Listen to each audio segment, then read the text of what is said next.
When I think of fear, I think of Batman, because he's the master of horror.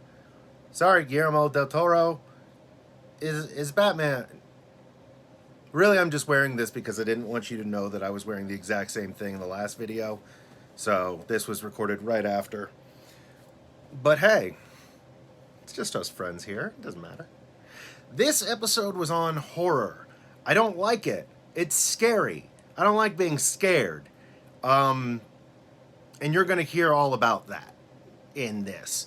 The guests for this one were a couple of just big ol' horror nerds and also improv nerds. There seems to be a crossover there in the worlds of these worlds. Christopher Scott, who is just a brilliant improviser. If you've ever seen him perform, you were undoubtedly delighted by him. And Rick Guzman, who is the biggest horror nerd I've ever met in my life, has a whole bunch of horror-themed comedy shows and podcasts, so go check out Spooky Doings.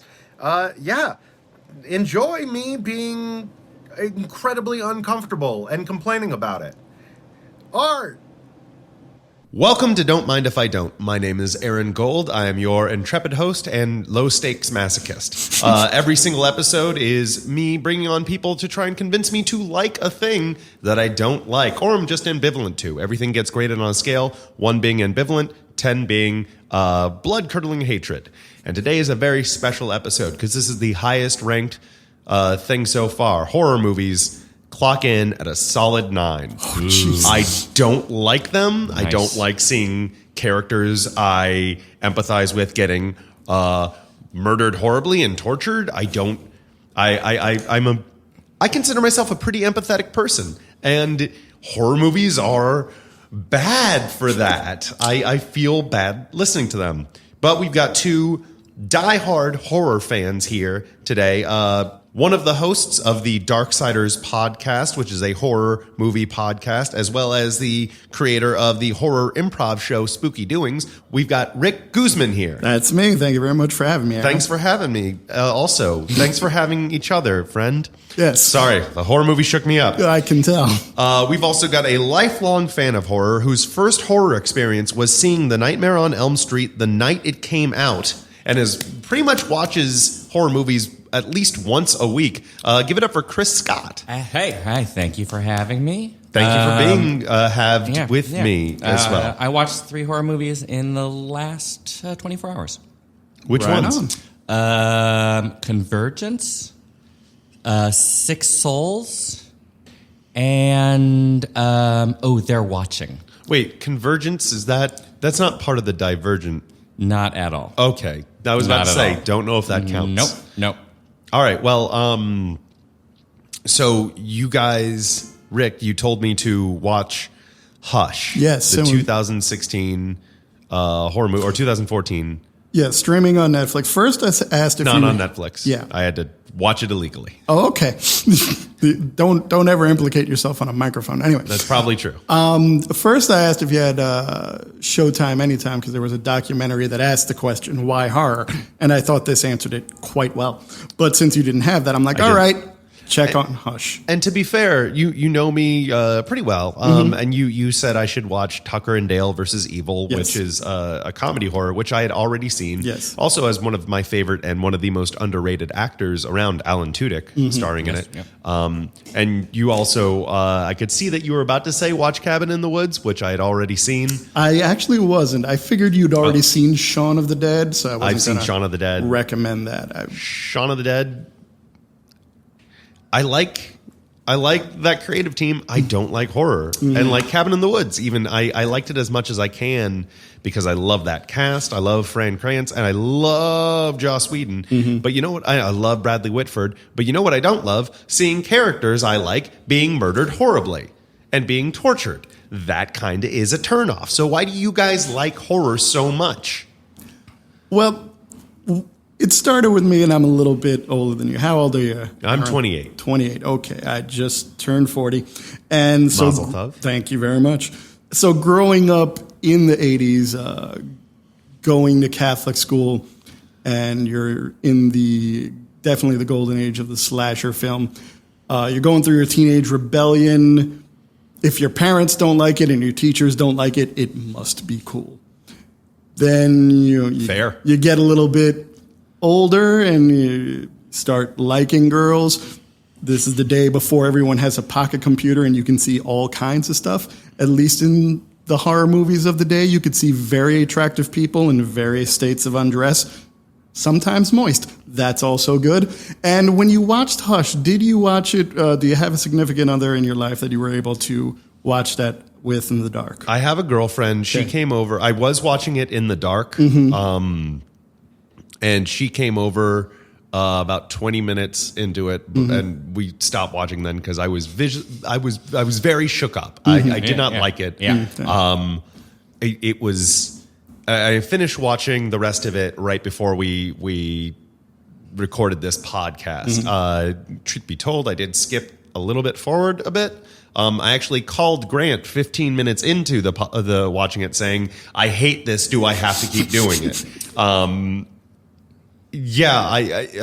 Well, the snuggle effect is also big in horror when you're in the dark of a theater or at home with somebody that you love, and that young lady or young man, if whatever you're whoever is nice enough to spend time watching movies with you in the dark. If they get a little frightened and they snuggle up to you, you can make them feel safe, and hormones get crazy. But and I don't that's feel a safe. big thing. I don't feel safe seeing these things. That's actually covered in this documentary. If you're frightened, and sometimes the other person doesn't really feel as romantical in that, but the safe danger makes it more fun. No, it doesn't. No, it doesn't. It does not. Chris, why do you like horror movies? See, it is interesting because it's kind of exactly what you're saying as far as empathy. But cause I think horror movies, amongst the many things they do right, is it's the thing that immerses you most with the person. It is the most immediate. It is the moment. And yeah, you get attached to people and they die. And that's part of the reason you get so immersed with them, because you are actually concerned about their well-being. And in a horror movie, you can't trust that anyone is going to live past reel 1, past reel 2. You don't know who's going to... Some of them, yes, you can really indicate, like, all right, Juliana Moore in Six Souls is going to survive until the end. But yeah, it's that moment, it's that they put you into that position. And for me, it's very much... So often it is, what would I do? What would I be in that situation? Okay, but here's the thing. Yes, I am. Oh, you have no, more? no, go. Yeah, no, what are you going to say? Yes, I will grant you that you don't connect to a character on screen faster than you do with a horror movie. I mean, you're right there in it with them. If it's done well. If it's done well. Some horror movies just set up a bunch of characters and you know that you're they're just gonna die waiting for them immediately. to get slaughtered. The really good ones make you care, make you root for them, make you really feel for these characters. And I will say Hush did that. Yes. If you haven't seen Hush, it is a deaf woman who is a writer and a pretty much a recluse living in the woods. She's got a neighbor, like this couple, and then she's kind of friends with them. And this kind of crazy guy in a mask, a very chilling mask, is taunting her while murdering. It is the everyone else. It is the classic home invasion genre. Here's the thing. Go, lay it on us. You said that, you connect to them and you really are rooting for them. But here's the thing. You know that the vast majority of them are going to die or at least be tortured. And even when they win at the end, that's not a very satisfying... It's not worth the journey you went on. That is not... I am not getting what I invested back to me. Sure, I'm maybe... The entire movie, I'm going like, then at the very end, I just go, whew. That's not fair. That's not even. Yeah. That's not satisfying. Do you like roller coasters? No. See, so this is a lot of... That's going to be a 10 episode. Right. We are doing that. You are scared of adrenaline. No. You are scared of adrenaline. I wouldn't say adrenaline because I've done martial arts. I've done like fights where I don't know if I'm going to win and very often have not. That's fine. But I think the thing is that's fair. That's a fair fight. Unlike you in a roller coaster. Really, That is an unfair fight. It is so much bigger than you. Me versus gravity? Yeah, no, that's not a fair fight. No, gravity has Gravity will years of always experience win. on me. Yep. Yeah. But the thing that I loved about Hush is that all of the scares, since the protagonist is deaf, they are for the audience. What normally will happen in the horror movie is the antagonist will jump out, do something scary. The protagonist reacts to it. This doesn't happen as much because she can't hear. Everything that in her trying to escape this home that she's trapped in, she has to rely on everything visual. So that's a thing that's kind of different from anything else that could have been recommended to you. Well, let me clarify. While I did not enjoy Hush, it was expertly done. Like the filmmaking, I've got immense respect for. The director was amazing, and also it was the fact that you told me it was written by the actress. Yeah. written by the main actress. Yeah, it was her and project. Yeah. The performances Kate across the board. Siegel. Kate Siegel. The performances across the board were stellar. Yes. It just I It is can the say feeling that you don't like. I did not like that feeling. And Right. and I kind of wrote this down while I was watching. I'm just going to read this verbatim. Why is it fun to watch horrible things happen to people? That isn't entertainment. And here's the thing. If I did not know any humans, if I knew nothing about humans, and someone came over to me and explained to me the concept of horror movies, I'd say, fuck humans, that they are bad people. All right. The humans are That bad people. I think that is part of it. Also. Okay. But also, again, that's part of the safe Yeah, I think it's a fun safe way of exploring of horror that in the human sense, darkness. Yeah. I don't think we're going to sell him on the personal feeling that horror films get. Okay. Because he hates that so much. Well, I have other Go for it. strategies. Please. Because as you said, Because I want to be wrong. This is something that Yeah. everybody loves. Yeah. Everybody loves horror movies. Not for the most- everybody. Not everybody, There- but A lot of so people many hate people them, do. there are some people, and it's like they surprise me, and I'm like, oh, you're kind of missing out. But maybe it's just the way you looked at it. As you said, you liked the look of the movie, you thought it was well written, and you are an actor as well. Yes. So if you look at horror movies from the performance aspect of things, you'll get a lot of good performances, many times by a lot of young people that you may not ever see in anything else. And also horror can be a catalyst for big stars. Johnny Depp started in Nightmare on Elm Street, Jamie Lee Curtis in Halloween, Patricia Arquette won an Academy Award, but I first saw her in Elm Street 3, The Dream Warriors. I mean, I definitely, there is an art to acting that's scared. I did a horror short film.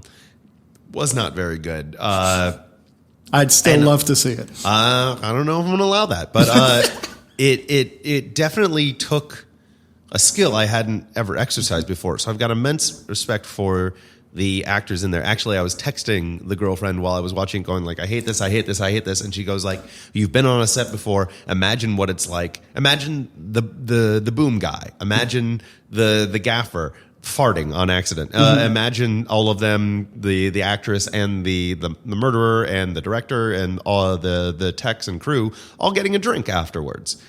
And that helped for like 5 seconds. Right. But I don't know, maybe I'm just too How about into it. Okay, I have 2 points. Please. I'm saving my big one for the end. One of the things I love about horror, even bad, cheap horror, is it is one of the film genres where I do think, and you probably won't appreciate this, but on its tiniest level, some of the most cleverest, simple things. Do you like Twilight Zone? I have respect for. I mean, I'm from Binghamton, where Rod Serling is from, and like, so I got a lot of Twilight Zone thrown at me. Because like one of my favorite genres is the people trapped in a scenario where they have to learn the rules. Basically, the escape the room genre. It's the reason why I thought I would like Saw. I didn't really like it when it came out because Saw falls into torture porn, which I would never make you like, and that's been a fad lately. And it's I think the first one was really cool and it was the end. Yeah, the ending was like all right. I will say I don't mind gore as much in films. Okay, it's the suspense. Suspense. Ooh, and then the other one. There's a movie called The Exam. I've seen The Exam. All right. I liked The Exam. All right. That is horror. That is, you don't know who's going to That was die. suspense. But you also don't know who's going to die and or also, what the rules are. The ending of The Exam is intensely satisfying. Right, yes. That payoff made everything worth it. I think that is going to be the genre, sort of the genre. Those are horror films. Yeah, there are... Horror doesn't rely on gore or shock. Yeah, the horror fan will look at a particular movie. I've not seen The Exam, but something like Seven or like Jaws, or Silence of the Lambs, and they'll think of it as a horror movie, whereas the not horror fan will think of it as a thriller or something like that. Horror is there if you're looking for it. Like Silence of the Lambs, great example. You've got a cannibal film, kind of, sort of, where a cannibal is trying to help an investigator find someone who is abducting women and skinning them. That's horror, but you put good actors in it and don't show as much of the gore, and it'll win Academy Awards. Well, here's the thing. I mean, because I've seen Hannibal. I've seen... what was the second Hannibal movie? Chronologically speaking, you had Silence of the Lambs, I saw that one. Then Hannibal, saw that. And then they did the prequel, Red Dragon. Yeah, I've seen those three, and I liked them. Yes. So where is that line in the sand drawn for horror? Because I do not consider The Exam to be a horror movie. Mm-hmm. I consider it to be very suspense, and I consider it to be a mindfuck movie, which I love. I love a movie that will tell me this is what it is, this is what it is, this is what it is, and then I'll flip it all on me. I also am in the minority, but I also loved the movie The Nines with Ryan Reynolds and Mary McCarthy. No, not Mary McCarthy. She's in Ghostbusters. Why am I getting her name? Melissa McCarthy? Melissa McCarthy, sorry. And Hope Davis. Like, The Nines is also very suspenseful and very scary up top. But the different genres it hits is so interesting to me. So where is that line in the sand for horror? Again, I think he says it. Like, it depends on how you walk into it. I think there will be a lot of horror movies out there that are classified that if you go to Netflix, The Exam is under horror.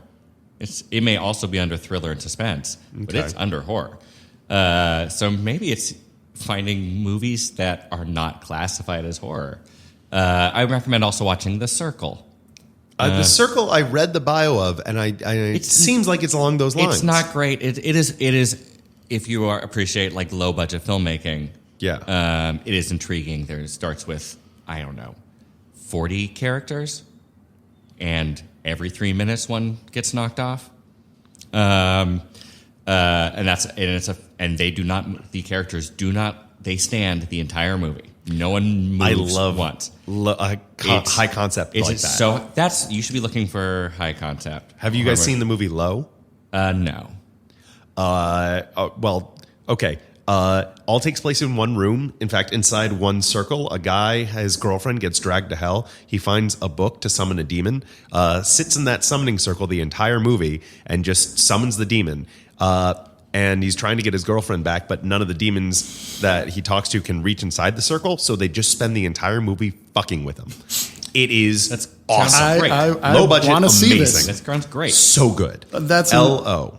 Check it out. Cool. Yeah, I think you need to look for those low budget, high concept ones. All right. They are hit and miss. That's another thing that you can appreciate having been on film sets. A lot of the classic movies from the 70s are really a labor of love from... You're talking about like Nightmare on Elm Street and stuff? No, that's more 80s. But I'm talking about like Night of the Living Dead or even Evil Dead, which was a little bit after that. I've seen the Evil Dead trilogy. But, you got the filmmakers basically scraping the money together because it's a passion project. This is what they want to do. They get their friends in on it. Even Halloween by John Carpenter had just a piss poor budget where all the leaves were labeled. So it's like, we've got to get these leaves back.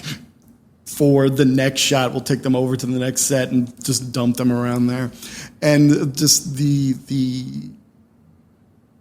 really passionate group of people that want to make this statement. There's a lot of love in it.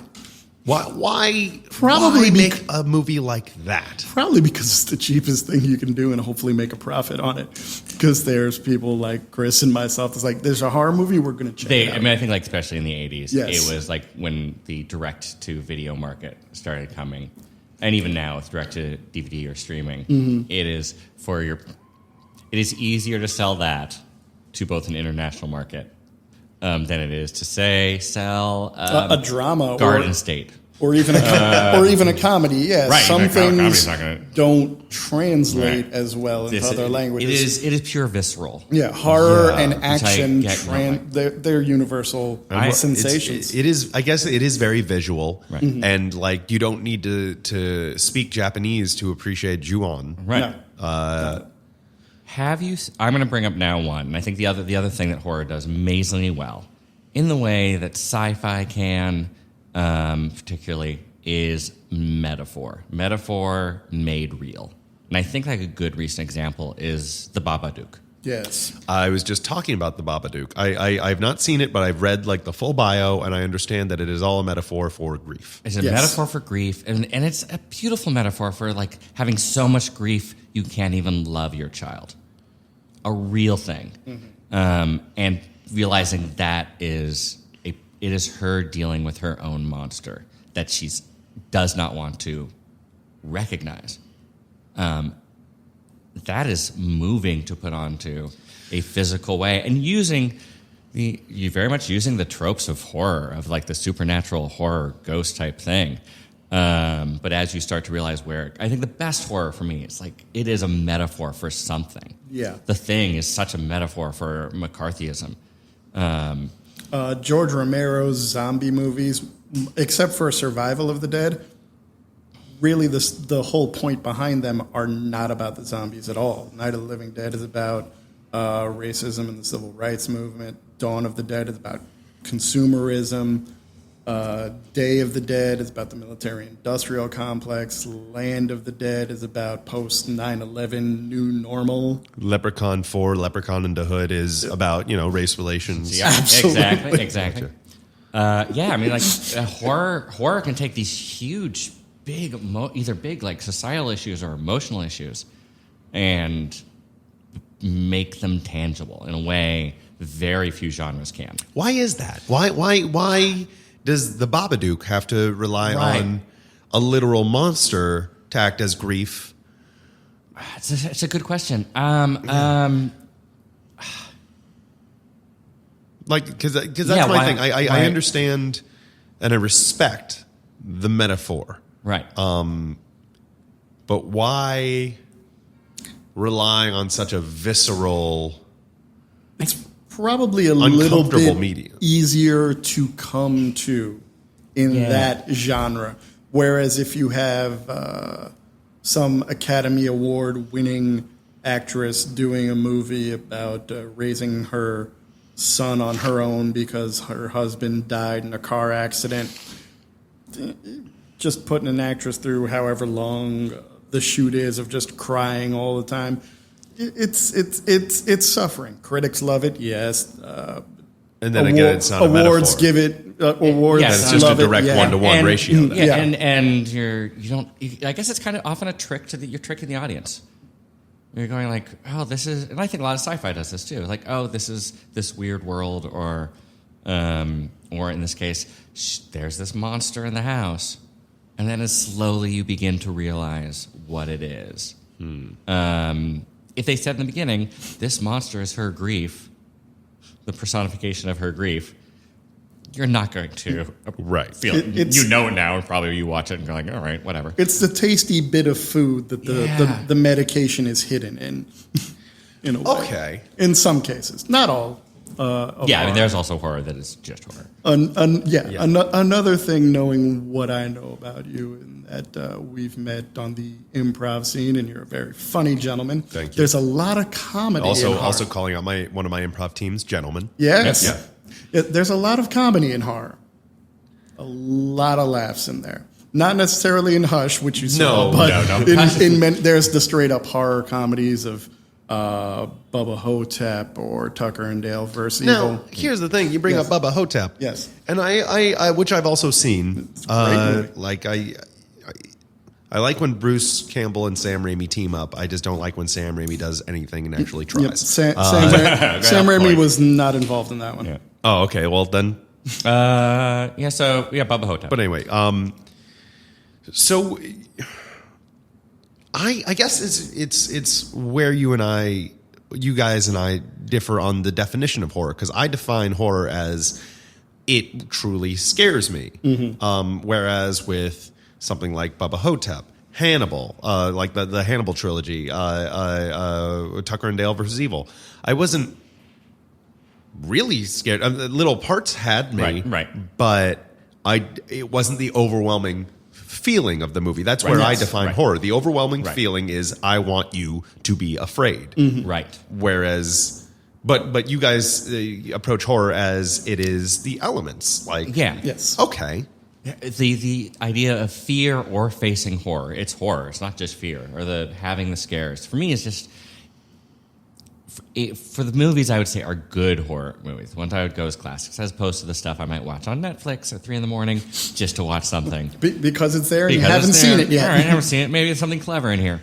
Are the ones where there's other elements. There are the Babadook having this other big emotional thing. I mean, you could compare the Babadook to The Room. In some ways, there was The abduction one with Brie Larson or the ridiculous one with Tommy Wiseau. you're tearing me apart, Lisa. Room, not The Because Room. that's horrifying Yes. in its own way Yes. for many Yes. reasons. Yes. But like horror comedy uses the horror or comedy horror. I think hi, there's Mark. a difference. I'm sorry. That's I okay. just love that line. I send you.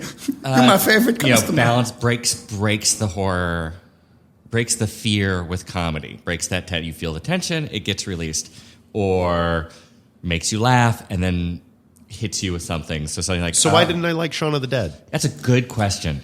It's a good question. Actually, you know what? Because I don't like The Walking Dead. Yes. Because to me, it's such a pessimistic. There's no way to really win here. Sure. Yes. Everyone you like will just be killed horribly. These happiness moments are so fleeting, and I get it's a metaphor for real life, but no, fuck you, it isn't. Right. It's just. I'm just waiting to be disappointed. My guess as to why you didn't like Shaun of the Dead, because Please. whereas Hot Fuzz is a love letter to the action movie. And I liked Hot Fuzz more, but I didn't love it. No. Yeah. What of theirs did you like? Oh, name some of the Cornetto. We named two. The World's End The World's End. was the last World's one? End I liked. Yeah. I'm guessing you're more of a sci-fi fan. Yeah. Than, I know it that'll wasn't do part it. of Cornetto, but I loved it's- Scott Pilgrim. It still Right. counts, yeah. Scott Pilgrim was great. But if Shaun of the Dead was a big love letter to the zombie movies, and there are so many little shout-outs, Easter eggs, whatever you want to call them, to various zombie movies, from Nick Frost yelling into the phone, "We're coming to get you, Barbara," which is a little play on Night of the Living Dead, to even How's that a play on Night of the Living Dead? there's a very famous line of, it starts out in a cemetery, a brother and sister. The sister's named Barbara, and the brother starts fucking with his sister, like, "Oh, they're coming to get you, Barbara." Gotcha. So there's that.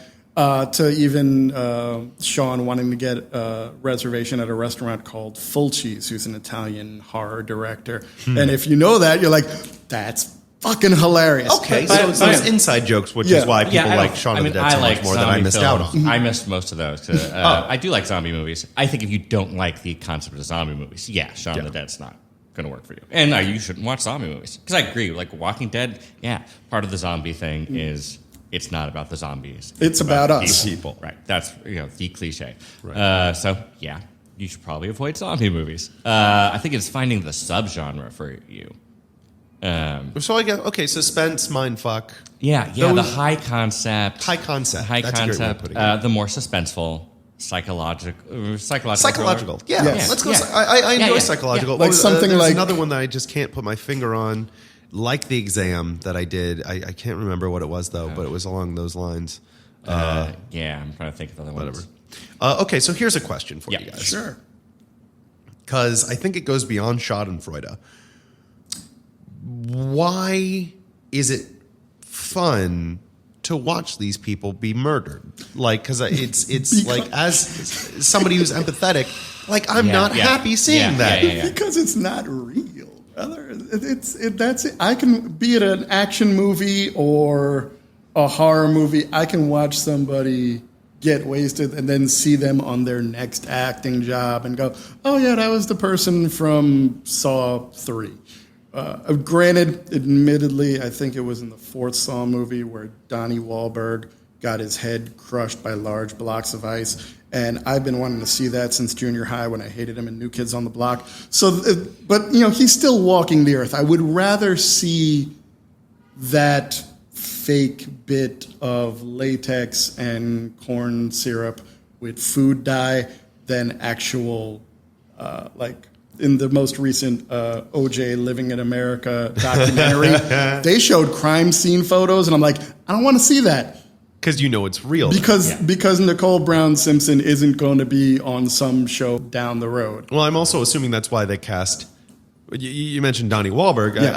I guess it is fun to see people you don't like get murdered. Absolutely. That's why they cast aspect. Paris Hilton in House of Wax. Sure. Yes. And also, that's why I liked Edge of Tomorrow, because I got to see Tom Cruise die like over and hundreds and over hundreds times. of times. And then they changed And the that made name. me like him. They changed the name for the DVD release. Which Yeah, I what don't- was it supposed to be? I think it's Die- Live, Die, Repeat or Live, something. Die, Repeat. Still But haven't they watched changed it. it to Edge of Okay. Tomorrow. Yeah. I don't love. I think when I was younger, I definitely loved in the both the shock value and the technical masterpiece of the makeup of watching Yes. the actual kills. I think I've gone away from that more. Do you think you've gone away from it because now computers do it a lot? I think my tastes have changed. Okay. But I still. So for me, the moments of. There are two things for the moments of kills that, if you're going to call it that. Mm-hmm. And I would say. Say the crux of a horror crux, movie. I don't think those are the crux of horror movies, but I would say those moments. As if I was watching one, like, oh, that moment was exciting or good. I do love the comedy aspects. I love Evil Dead 2. Evil Dead 2 is the best of the trilogy. It is. and I agree. It is, and it is excessive, over the top, Yeah. blood color that doesn't quite work. If you've not seen Ash vs. Evil Dead on Stars, you can enjoy the hell Do you think out I of it. would? It is. I think There's you like a Evil lot Dead. more comedy and then some deadites show up. Okay. If you like that character, it is. I like Absolutely Bruce expensive. Campbell. Yeah, Bruce He's Campbell's a great. Yeah. great, He's great. human being. So I do like the comedy aspect of it. There's something to me when it is so ridiculous, it becomes funny to me. Okay. But then the other aspect, I guess, is moments of the struggle. I don't somebody overcoming Yeah. that. Like if they get Now that I love. I Right. love that. I mean, who doesn't love to rally behind someone who rises up? right. My issue is with horror movies, so often they rise up only to be smacked back down. And I think past the ground, Right. you're dead. and spoiler warning, if I remember correctly, let's go back to Hush. Yeah. Um, Okay. Yeah. Yeah, I think- we're going to yeah. totally rip on some spoilers right here Right. if we didn't already If I- ruin them with me in the recording. It's been a Hush while earlier. ago. Like she gets tortured. There are cringe moments in that movie. Yeah, a her lot. hand gets mangled. She fights. Yeah. Her two lovely neighbors get Right. killed Right. horribly. But she, spoilers, dies at the end. No. Or does she not? No, she does She not. almost dies. Oh, they then get- she puts a. All right, gets the emailed. blatant There- total spoilers. Yeah. She puts a corkscrew through the guy's neck as Right. he's strangling her, To and then she to kind of kinda sits out and waits for the. to kind of clarify where I think you're going, the young lady in the movie, since she's a writer, she can kind of predict the ending. And at one point, she's thinking to herself, well, "What if I just made a that's run what for it it?" is, something, yeah, and yeah. she envisions that failing miserably. She envisions So- a bunch of different stuff, Yeah. like Right. what could I do here? No, I can't go through the Right. crawl space. He'll just pull me out. For some reason in my mind, I don't know why, probably mixing it with one of the other dozens of horror movies I've seen, that it was one of those moments where the heroine or hero dies, but still wins but dies. Okay. Which the noble sacrifice is great, Right. but not satisfying. Right. Gotcha. Yeah. And that is a trope of a lot of horror movies like to set you up, and in the last 30 seconds, pull the rug out of the audience so they leave with that gasp in their throat. Yeah, Which you've to got- me you've gotta is have that- just a dick move. You've Yeah, got to have yeah. that final scare and hopefully set up for a sequel. Yeah. But along with that, yeah, you are seeing someone, the cliche of the final girl, which is another thing that I love about horror. It's a lot of badass women surviving Yes, yeah. these That's horror true. movies, And which is really great. It does seem like horror is a genre that simultaneously objectifies women, Yes. It went through but a long also period of that. Yeah. they do tend to be the ones that survive the most often. Absolutely. Right. Yeah. They're the ones that kick the most ass. Mm-hmm. I think like it because 70s and 80s, it was pretty exploitative. Yes. But they were put center, and I think it has matured faster than say action. Yeah. I mean, Definitely. action Yeah. has not matured on that level because they were putting it front and center, and eventually somebody was like, "Well, what if we make them win? What if we do it?" The Descent. And not just the virgin girl Right. Yeah. winning. I what don't know if happened you to The like Descent? it. Descent is I know a bunch of girls women that are friends. Women They go women. spelunking. They're women. They're women. So I'm sorry. Go So women spelunking. spelunking. Yep. And like demons. horror in stuff. there. Right. Yeah. I think it is done. The fact that they are both played as women, it's not an ignored fact, but it is not like a big deal. Okay. Like it is not played like oh, we are going to do a bunch of girly things, or even treating them basically women written as men. I think they're written as women, but just in that scenario, which is something you don't get in almost any other genre. But here, Yeah. the little twist to that Yeah. before we start Sure. wrapping up is there have got to be some guys there who watch these movies and get 100%. off on women going through horrible things. 100%. And there are a lot of people who watch horror probably in a Yeah, but gross way. Yeah, you can't that- watch something based through how other people are watching. I know, Yeah. and I don't. Yeah. I physically can't, Yeah. but Oh, maybe I- that's my issue Yeah. with horror in general. But before the podcast Right. went up, we briefly talked about the difference between horror versus scary. Yes. And you touched upon the Buffy episode Hush with Yeah. the gentleman, Yeah. which I loved. Yeah. I love Buffy, and that episode was amazing. Yeah. And it had Buffy, being on TV for one. Yeah. But also, Joss Whedon treats everything with that hand of horrific things balanced with comedy and balanced with heart. Yeah, I think that might be the key word here, balance. Yes. Oh, Because shit. so much horror is just horrible thing, horrible thing, horrible thing. But when there is that balance of, with the exam, that the payoff of it all. There's something clever In- in in- it. The cleverness. Yeah. Then what I would recommend to you would be the Conjuring movies, particularly the second one that Isn't came that out where this year. someone gets possessed? It is based on, loosely based on the exploits of paranormal investigators Ed and Lorraine Warren and some of their files and secrets. First one, family home, out in the woods, dad played by Ron Livingston, mom played by, why is her name escaping me right now? They can IMDb it. Yeah. And all that. But in the second one, I don't think there's even a body count. But what I came out of theater with, that's a love story. There just happens to be some demons in it. You should watch Low. I fully intend to now. So something like that, yeah, there's a lot of scares. My girlfriend jumped a couple times in the theater, and I'm got my arm around her like, all right, then we got some snuggle time going. Have you watched Stranger Things yet? I have not watched Stranger Things. It seems like it's going to be total suspense. It, I think As a horror fan, I can say I don't think Stranger Things is scary at all. But the people that are watching it that are not horror fans are absolutely terrified. There are horror elements to it. Yes. But I think it would be there's enough comforting in other elements to it. Have you guys finished it? Yes. Yes. Is I it loved satisfying? it. Yes. I don't think it's like 100. It's not like a hugely original thing. No, And again, definitely not original, but it is a love story to the 80s from... without being a parody or overly self-referential. I think if it had come out in the 80s. All right, well, let me ask you guys this to wrap it up. Yeah. Definitively, I know that it's different for everybody, but definitively, where is the line drawn for what defines something as horror? For you guys, at least. So I can inform myself. I would say, for me, and it's hard to do definitively. I know. Is the emotional element that you would define as feeling horror. There's a lot of different feelings of horror. Okay, so if I feel fear at any point. Fear could be horror. Or suspense. Or If you push it far enough, a breakup can be horror.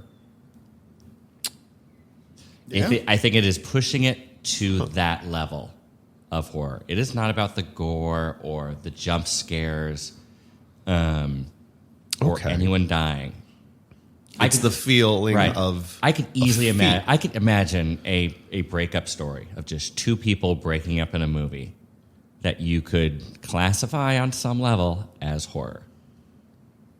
Okay. I don't think, in my opinion, that there is a line. I think it's there in everything, just different portions and percentages of it in a lot of the things that I watch. From just could be like on some kid's cartoon show, a Halloween episode where one character comes out and says boo.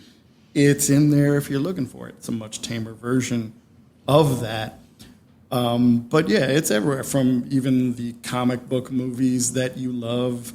They started out with like, all right, let's make Blade into a horror movie. Again, because horror is a genre that has a built-in audience, and studio, I think it was New Line, could take the chance and hopefully, whether they knew the comic book or if they just like to see people with vampire teeth biting on each other, it's there. It's a safe, proven go-to business-wise, and it is fun. Like you said, you don't like roller coasters, but it's there. It's in everything. There are dark aspects everywhere, and I'd rather have that than some real terror any day of the week. So, I don't like jump scares. I don't like torture porn. I don't like unabashed suspense. Sure. You need a release, yeah, great. If horror is the feeling of fear, every once in a while peppered in, or the content. Give us a number. I can't. because we've taken it from a 9. And you're still at a 9? No. Oh. To off the scale, I like horror then. It's not even at a 1 anymore. I'm not ambivalent. I do like some horror. Right, I liked The Exam. I liked the Hannibal series. If those full on count as horror, then I like horror. I like some horror. Yeah. I don't like the jump scares at all. But I mean, with that payoff, then I guess I like horror. And even a horror fan like myself, and I'm sure Chris, we have things that we lean towards. Sure. Be it I love slasher movies, but not so much just the gratuitous. There's no plot. I don't like slasher movies. That's one that I can't I can't get behind. That's but fine. Okay, shit, guys, congratulate you. Took me from a 9 to I guess I like it. I mean, a part of it. I like a part of it. I like some of the That's- genre, but the fact is that some of those movies, if the 9s counts as horror, then I really liked the 9s. And I know I'm in the minority on that, but I mean, I really did. Yeah. Shit, you kind of blew my mind, guys. So if we come across some high concept Kick it my horror way, that yeah. we hear about and recommend it to you, you'll watch it. If it's peppered in with other like elements and other genres, then yeah, I right, definitely cool. will. Great. Wow. Well done, guys. I'm really impressed and very happy. I am happy You can't as see well. it, but high five. Boom. Yeah, they high-fived and well earned. I'm going to be shaking both their hands because the only reason I'm not doing right now because it's a very wide table. Very wide table. Yeah. Okay, so gentlemen, congratulations. Do you have anything you'd like to plug? Just check me out at Thank You Robot Show. We're an improv team. We do shows around the city, but mostly the third Friday of every month at Under St. Mark's Theater. I've seen you guys. You guys have been going for like 7 years or something. 10th anniversary in February. 10th anniversary is an insanely good team. If you are in New York City, check out Thank You Robot. They're really, really great. Rick. I will, yeah. Like I said, Spooky Doings Improv. We have the first Saturday of every month, at least through January, at the Triple Crown Ale House at 8 o'clock. We mix horror and improv together. You can check us out on Facebook, Spooky Doings Improv, like that. Also, I'm the host of the Darksiders podcast with two wonderful co-hosts, Kevin Jones and Chelsea Bennington. We discuss the darker aspects of pop culture, be it movies, music. We want to interview some people at some point. So if anybody knows, Robert Englund's phone number, give it to me. I'll give him a call. How could people get in contact with you? That is also on Facebook, Darksiders Podcast. I'm Rick Guzman on Facebook. Check me out and say hi. I'm Christopher Scott. If you Google me, you will find thousands of us. Do you have like a Twitter handle? Yeah. Okay. The CA Scott. The CA Scott. Awesome. Follow this podcast. Reach out to us if you want to throw something at me or just get in contact or complain, whatever. Check us out at Don't Mind Podcast on Twitter and Instagram. Leave us a review on wherever podcasts are. And you can also follow me at Hey, it's Aaron Gold on Twitter and Instagram. Aaron is spelled Aaron. I'd also like to thank Grant, our illustrious executive producer. Oh, and check out our show every month, last Friday of every month at the Magnet Theater at 7 o'clock. You Are Not Alone, an uplifting show about depression. It's a wonderful show. Oh, thank you very much. Oh, yeah, you've been a guest, right? I've been in the audience. I've been fortunate enough to be on stage with you, and one of these days I'm going to do an essay for you guys. I'd love that. All right. Thank you guys very much for listening. God, I like horror. It's like my world's been turned upside down. Surprise! You're one of us. For the first time. When Yeah, are wow. we going to Six Flags? Oh, I'm not looking forward to the roller coaster episode, but it is coming. That's going to be a full-on 10. All right. Thanks. Have a great everything. Goodbye. Goodbye. Bye. On the phone right now is my co-producer and our tech extraordinaire, Grant. He's on speakerphone, so Grant, say hi. Hi. The reason why I called you is because I'm 15 minutes into this movie, and I hate this. I hate this. I hate all this. I'm not enjoying this. It's her nice friend just got killed horribly. It was obvious that she would, and now it's just I'm not enjoying. I already know I hate this. Can I just skip to the end and see how it ends? I don't want to go on this journey anymore. But you're my co-producer, so what? Grant, did a killer get you too? Because I swear to God. Grant, I can't hear you, and if you are fucking with me right now, now is not the time. Grant, can you hear me? Oh, I'm calling you back.